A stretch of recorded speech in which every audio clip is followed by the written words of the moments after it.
I'm out here in nature.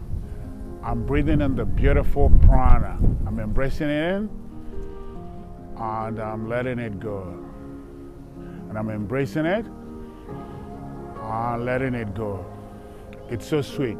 There's nothing like being able to come out in nature and embrace the energy and let it go. And when I talk about letting it go, I'm not just talking about letting go of the carbon dioxide or the things which are inside your body that you want out. I also want you to be in the let go context of life. So you always want to let go of the things you don't need anymore, or the things that could hurt you.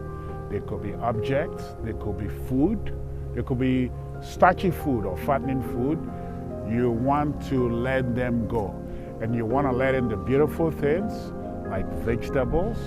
You want to be in that mode because it's the life mode. So you want to embrace energy, let it go. You want to embrace the things that give you energy, the vegetables, the air. You want to put them in your body, and you want to let go of the things you don't need.